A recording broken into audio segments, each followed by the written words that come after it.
लोकसभा चुनाव में बीजेपी 400 पार का टारगेट लेकर चल रही है। दावा किया जा रहा है कि इस मिशन को पूरा करने के लिए बीजेपी लगातार दूसरी पार्टियों से गठबंधन करने की कोशिश कर रही है। इसी गठबंधन पॉलिटिक्स के बीच चर्चा थी कि ओडिशा में बीजेपी और बीजेडी हाथ मिला सकते हैं, लेकिन अब ताजा अपडेट आई है कि इस गठबंधन में पेंच फंस गया है। कई मीडिया रिपोर्ट्स में तो यहां तक दावा किया गया है कि बीजेपी जल्द ही ओडिशा में अकेले चुनाव लड़ने का ऐलान कर सकती है। दोनों के बीच गठबंधन होने या नहीं होने को लेकर ऑफिशियली कोई पार्टी कुछ नहीं कह रही, लेकिन सूत्रों का दावा है कि 2 सीटों को लेकर सबसे ज्यादा मतभेद है। ओडिशा में लोकसभा की 21 सीटें हैं, जिसमें पुरी और भुवनेश्वर सीट को लेकर दोनों के बीच बात नहीं बन पा रही है। 2019 में भुवनेश्वर लोकसभा सीट पर बीजेपी की अपराजिता सारंगी ने जीत दर्ज की थी, लेकिन इससे पहले 1998 से 2014 तक लगातार बीजेडी प्रसन्न कुमार पाटसानी ने यहां पर जीत दर्ज की थी। अब इस सीट को कोई पार्टी छोड़ना नहीं चाह रही। वहीं पुरी सीट की बात करें तो यहां पर बीजेडी का कब्जा है। बीजेडी के पिनाकी मिश्रा यहां पर सांसद हैं। पिछले चुनाव में बीजेपी के बड़े चेहरे संबित पात्रा ने उन्हें टक्कर दी थी और सिर्फ 11,714 वोटों के अंतर से हारे थे।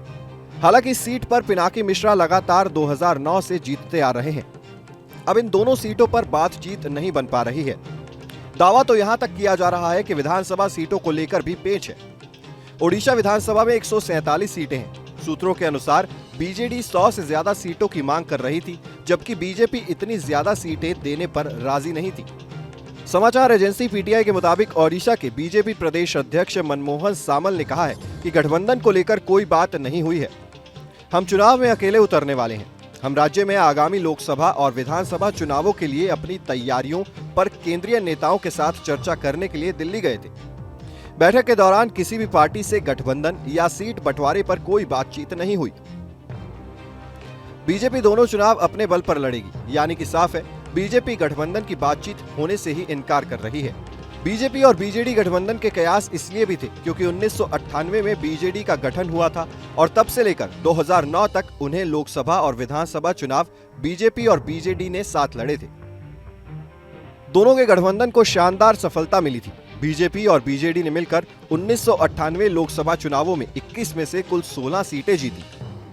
1999 में 21 में से 19 सीटें जीती। साल 2004 में केंद्र में बेशक कांग्रेस की लीडरशिप में यूपीए की सरकार बनी, लेकिन ओडिशा की 21 सीटों में से बीजेपी बीजेडी ने मिलकर 18 सीटें जीती। साल 2008 में बीजेपी बीजेडी गठबंधन टूट गया।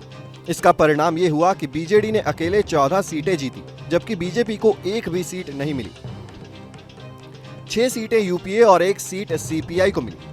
2014 के लोकसभा चुनाव में बीजेपी को पूरे देश में शानदार सफलता मिली, लेकिन ओडिशा में सिर्फ 1 सीट मिली। बाकी 20 सीटें बीजेडी ने जीत ली। 2019 के चुनाव में बीजेडी को 12 सीटें मिली, बीजेपी को 8 और यूपीए को सिर्फ 1 सीट मिली। विधानसभा में भी साल 2000 और 2004 में विधानसभा में दोनों पार्टियों ने मिलकर सरकार बनाई थी। इसके बाद से ओडिशा विधानसभा में बीजेडी अकेले जबरदस्त जीत दर्ज करती आ रही है। अब आगे के समीकरण पर लोगों की नजरें लगी हुई हैं। इस वीडियो में बस इतना ही। ये खबर लिखी है हमारे डेस्क के साथी अपूर्व श्रीवास्तव ने। खबरों की सभी अपडेट के लिए बने रहिए न्यूज़ नेशन डिजिटल के साथ।